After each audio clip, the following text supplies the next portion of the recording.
할렐루야. 오늘부터 누가복음 말씀을 함께 보도록 하겠습니다. 사복음서 마태, 마가, 누가, 요한 복음을 특별히 누가복음을 중심으로 사복음서를 함께 연구해 가면서 예수 그리스도는 누구인가, 그리스도의 생애와 주님이 주신 말씀과 또한 이 모든 구약에서부터 전해져 오는 예언의 말씀들이 어떻게 그리스도 안에서 성취되었고, 또한 주님께서 우리를 구원하시는 그 모든 목적과 소망에 대해서 말씀을 같이 보겠습니다. 특별히 누가복음은 의사인 누가에 의해서 기록되었습니다. 누가는 수리아 안디옥 출신의 헬라 사람, 이방인이죠. 그의 직업은 의사였습니다. 그리고 사도 바울을 이제 만나게 되었고, 2차 전도 여행 때 드로아에서 사도 바울을 만난 것이 아닌가, 그렇게 추측하고 있습니다. 그래서 누가는 바울과 함께 끝까지 전도 여행을 함께 하였고, 그리고 이 모든 말씀을 이제 기록하게 되는 것입니다. 그래서 특별히 누가가 쓴 두 권의 성경이 있습니다. 첫 번째가 바로 누가복음이 되겠고, 두 번째가 사도행전이 되겠습니다. 특별히 누가복음은 다른 복음서에 비해서 대단히 그 분량이 많습니다. 매우 자세하게 기록된 것을 알 수 있고, 또한 그 문장이 아주 잘 수리하게 아주 잘 된 문장인 것을 알 수가 있습니다. 또한 그만큼 자세하게 기록했기 때문에 그 가치가 매우 뛰어나다고 할 수 있습니다. 다른 복음서들과 비교해서 보면 너무나 유익합니다. 그리고 다른 복음서에 나와 있지 않은 그러한 예수님이 전해주신 말씀들과 또 비유들과 찬양들과 그리고 여인들의 이야기들과 그리고 가난하고 병든 사람들에 대한 그런 이야기가 많이 나와 있습니다. 또한 이방인에 대한 그런 말씀도 많이 나와 있죠. 그래서 누가복음을 가난한 자와 이방인들을 위한 복음이다, 이렇게 말을 하고 있습니다. 자, 누가복음 1장에서는 세례 요한과 예수님의 탄생에 대해서 하나님께서 그 천사를 보내셔서 미리 알려주시는 그런 탄생 고지가 되겠습니다. 인간으로 이 세상에 오신 하나님의 아들 예수 그리스도의 목적은 무엇인가 하는 것이 명확하게 나와 있습니다. 세례 요한의 탄생과 그 기적, 그리고 앞으로 세례 요한이 어떤 일을 행할 것인지에 대해서 그 사역의 내용이 천사를 통해서 알려져 있습니다. 그것을 한번 보겠습니다. 천사가 전해준 예수님의 탄생의 신비와 그리고 그 의미가 무엇인지 함께 말씀을 통해서 보도록 하겠습니다.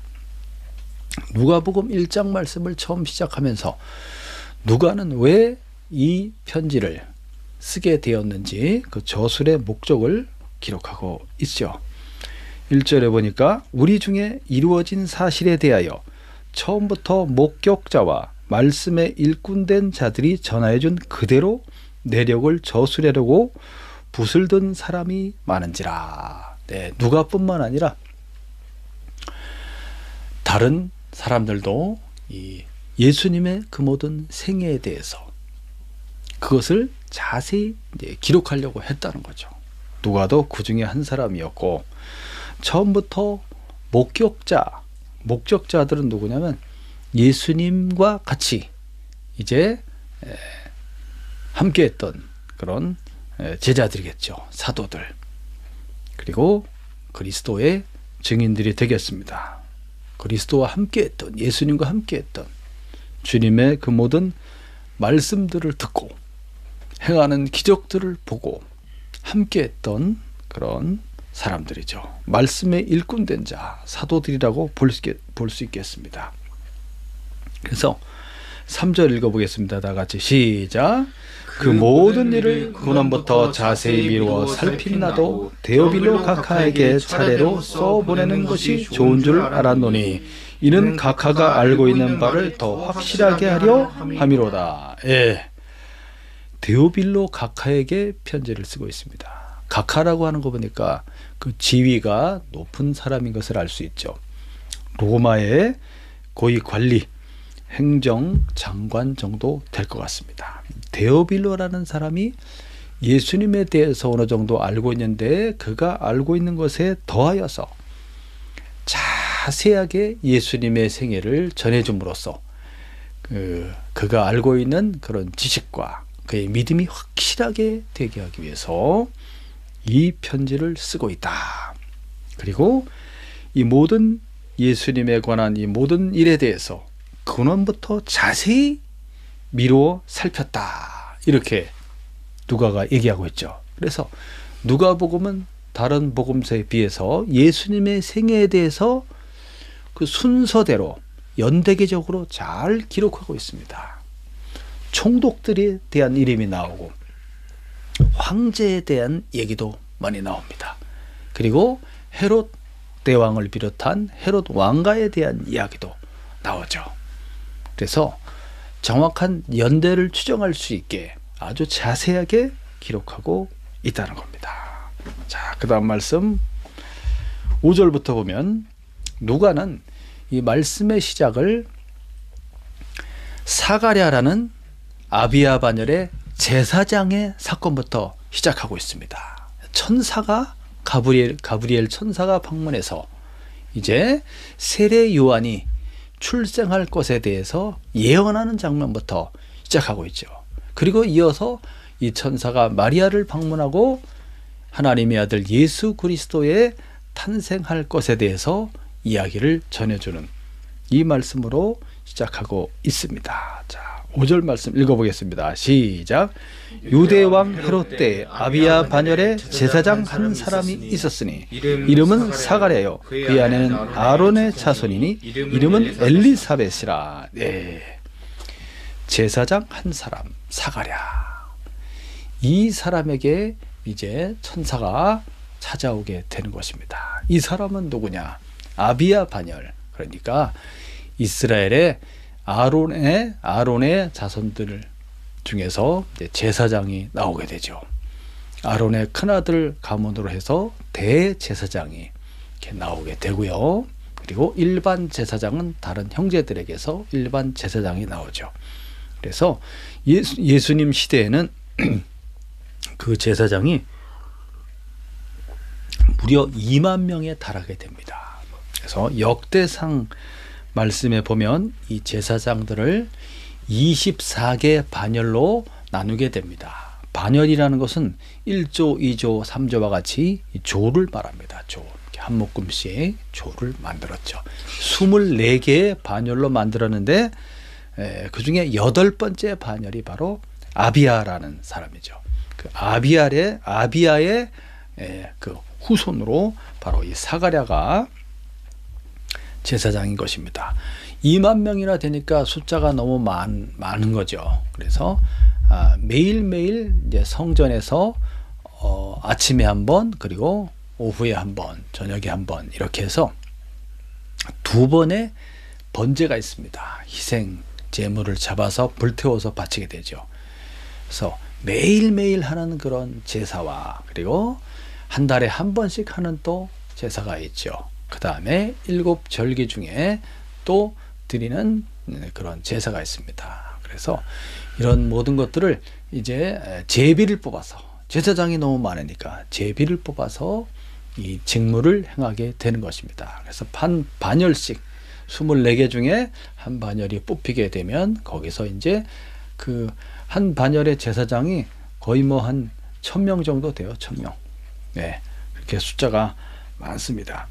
그 중에서 또 이 직무를 나눠야 되니까. 네. 그리고 그 직무는 일주일 단위로 그렇게 일주일 어느 반열에서 일주일을 맡으면 그 다음 주일은 다른 반열로 또 넘어가게 되죠.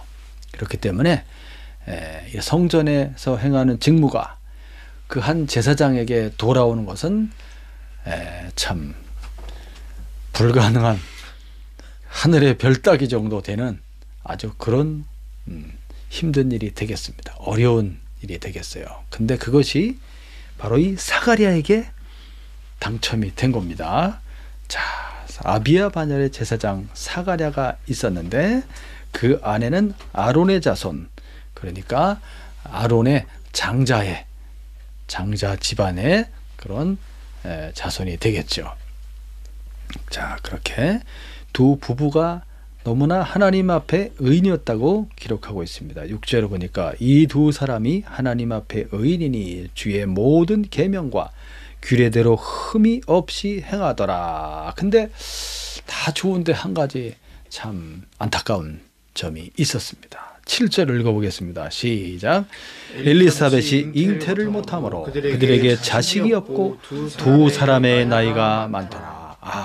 잉태를 못하고 이미 나이가 많아짐으로써 다시 자식을 갖는다는 것은 매우 어려운 그런 상황인 것 같습니다. 자, 마침 사가랴가 그 반열에 차례대로 하나님 앞에서 제사장의 직무를 행할세 제사장의 전례를 따라 제비를 뽑아 주의 성전에 들어가 분향하고, 그래서 이제 제비가 뽑혀서 아비야 반열에 제사장 사가랴에게도 드디어 성전에서 이제 직무를 행할 수 있는 기회가 온 거예요. 참 너무나 흔치 않은 평생에 한번 올까 말까한 그런 기회가 온 겁니다. 그래서 분향하는 일을 그가 하게 되었고, 10절 모든 백성은 그 분향하는 시간에 밖에서 기도하더니, 다음 페이지에 보시면 이렇게 성전이 이렇게 있고요. 성전 내부를 보면은 이렇게 처음에 들어가면 두 개의 방으로 나뉘어져 있습니다. 첫 번째 이 방을 성소라고 합니다. 성소. 한 15평 정도 됩니다. 15평 정도 들어가면 왼쪽에 등대가 있고 불을 밝히게 되죠. 오른쪽에 진설병이라고 해서 이제 진설병 떡상이 있고요. 그 앞에 바로 분향단이 있습니다. 여기서 이제 사가랴가 분향을 하고 있고, 백성들은 성전 밖에 이 성전 뜰에서 기도를 하고 있었다고 되어 있죠. 이렇게 분향을 하고 있었는데 한 15평 정도 되는 크지 않은 그런 방에서 혼자 이렇게 분향을 하고 있는데 거기 갑자기 누가 탁 나타난 거죠. 놀라겠어요, 안 놀라겠어요? 깜짝 놀라게 됩니다. 11절 읽어보겠습니다. 시작. 주의 손해가 그에게 나타나 향단 우편을 손지라. 사가랴가 보고 놀라며 무서워하니 주의 사자 천사가 나타나. 천사가 나타나서 향단 우편에 탁 서 있는 거죠. 깜짝 놀랐어요. 네, 천사가 크지 않습니까? 큰 천사가 탁 나타나서 13절 천사가 그에게 이르되 사가랴여 무서워하지 말라. 너의 간구함이 들린지라. 무엇인가를 간절히 이 사가랴가 기도해 왔던 거죠. 내 아내 엘리사벳이 내게 아들을 낳아 주리니 그 이름을 요한이라 하라. 야, 이 말을 하는 거 보니까 그의 간구함, 특별한 기도가 무엇이겠습니까? 나이가 이렇게 많아졌지만 그래도 자식에 대한 그 소망을 갖고 있었다는 거예요. 하나님, 아들을 달라고 그런 기도를 평생 하지 않았겠습니까? 그 너의 간구함이 하나님께 이제 상달되었고 내 아내 엘리사벳이 너에게 아들을 낳아줄 것이다. 어마어마한 메시지를 지금 전해주고 있는 거예요. 천사가 나타나서 그 이름을 요한이라 해라. 이름까지 알려주게 되었습니다. 요한, 하나님은 자비로우시다, 그런 뜻입니다. 요한이라 해라. 14절 시작. 너도 기뻐하고 즐거워할 것이요 많은 사람도 그의 태어남을 기뻐하리니. 너도 기뻐할 것이다. 이 기쁨은 막 어쩔 줄 몰라서 막 펄쩍펄쩍 뛰는 그런 너무나 행복한 기쁨이 되겠습니다. 이는 그가 주 앞에 큰 자가 되며 포도주나 독한 술을 마시지 아니하며 모태로부터 성령의 충만함을 받아. 16절 시작. 이스라엘 자손을 주 곧 그들의 하나님께로 많이 돌아오게 하겠습니다. 갑자기 나타나서 그냥 쭉 이야기를 해주는 겁니다. 주님 앞에서 큰 자가 될 것이다. 포도주나 독한 술을 마시지 않는다. 이 말은 나시린이 되겠습니다. 나시린.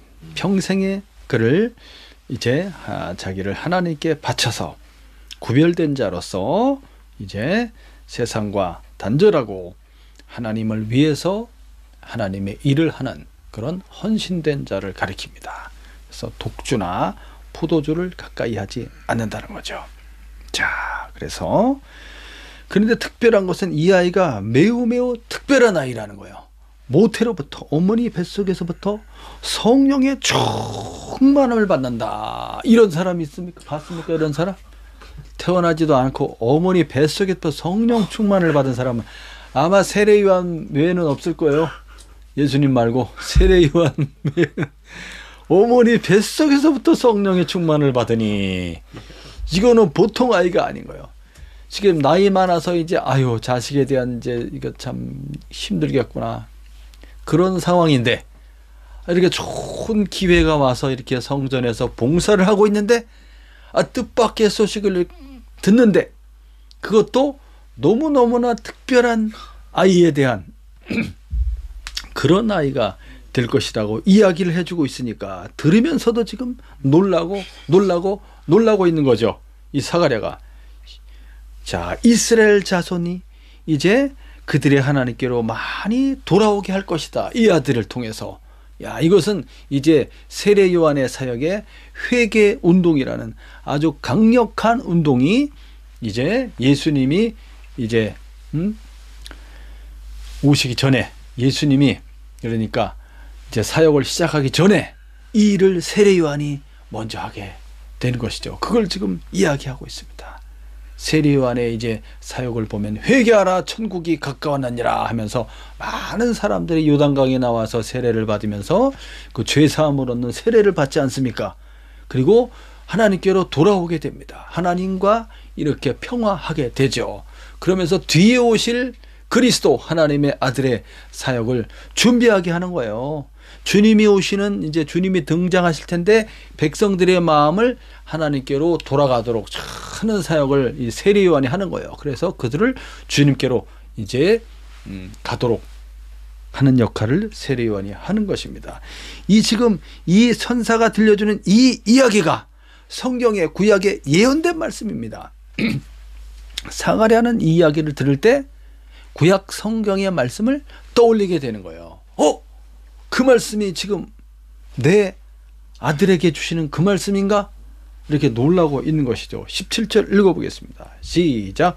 그가 또 엘리야의 심령과 능력으로 주 앞에 먼저 와서 아버지의 마음을 자식에게 거스르는 자를 의인의 슬기에 돌아오게 하고 주를 위하여 세운 백성을 준비하리라. 이 17절 말씀이 바로 말라기 3장 1절 그리고 말라기 4장 5절에 나와 있는 말씀입니다. 이 말씀이.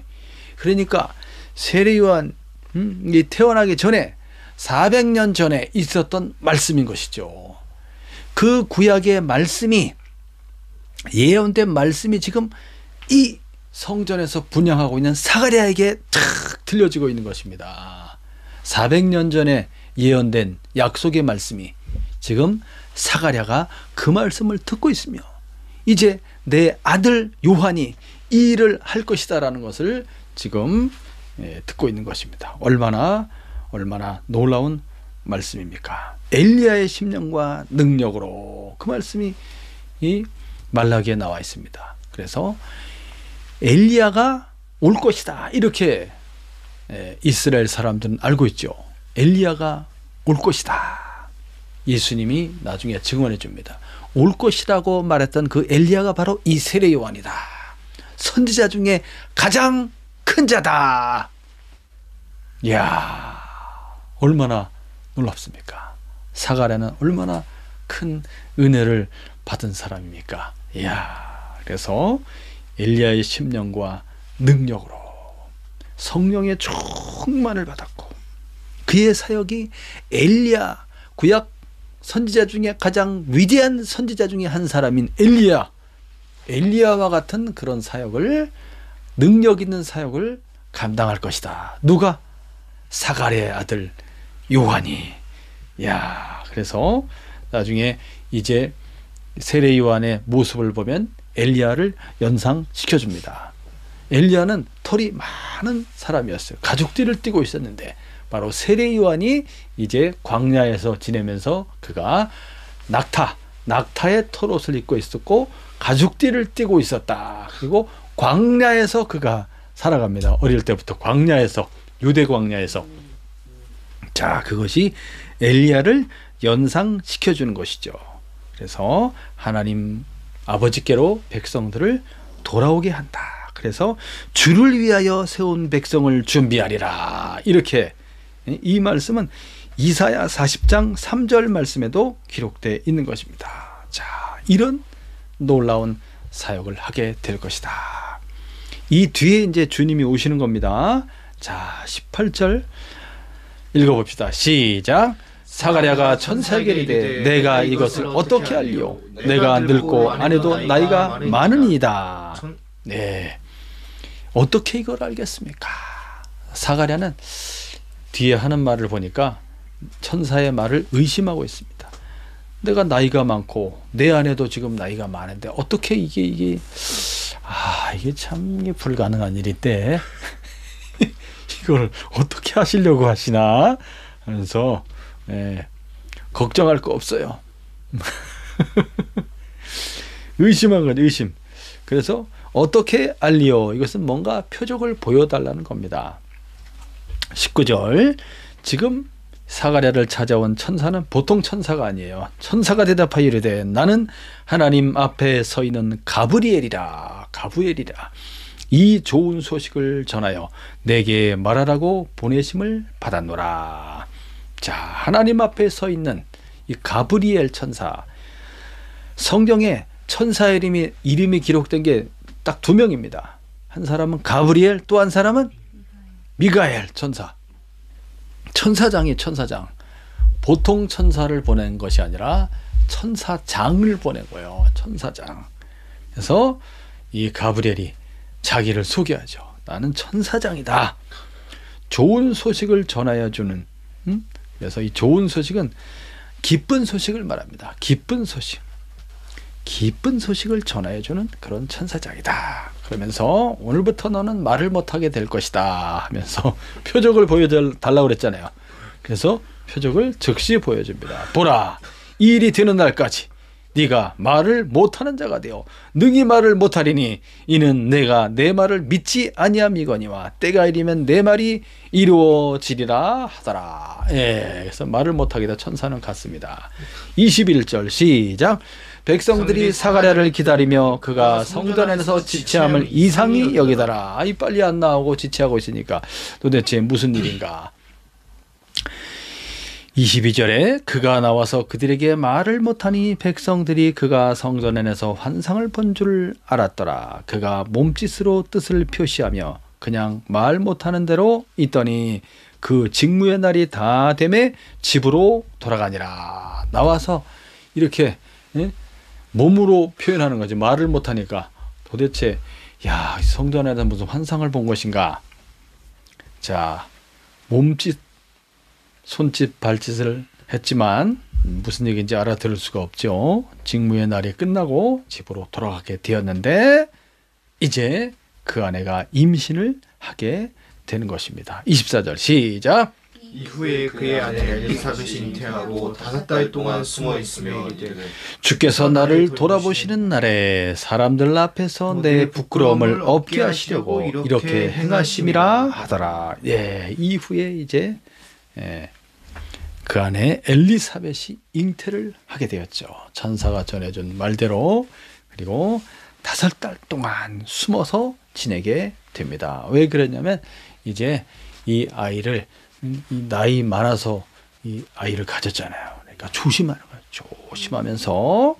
그리고 한적한 곳에서 이 엘리사벳은 이제 어디 사냐면 유대에 삽니다. 유대 지역에 살고 있습니다. 성전이 가까운 유대 지역에 그들이 살고 있었죠. 사람들과 격리된 그런 조용한 곳에서 이제 태중의 아이를 잘 돌보면서 순산을 준비하고 있는 거죠. 그러면서 엘리사벳이 뭐라고 말했습니까? 야, 내 부끄러움을 없게 하시려고. 이 사람들이 의인이었다고 아까 기록하고 있잖아요. 의인이었다. 근데 이 아기를 낳지 못하는 거, 특별히 제사장으로서 아이가 없는 것은 하나의 수치일 수가 있습니다. 그런데 그 나의 수치와 부끄러움을 이제 다 해소시켜 주셨다. 할렐루야.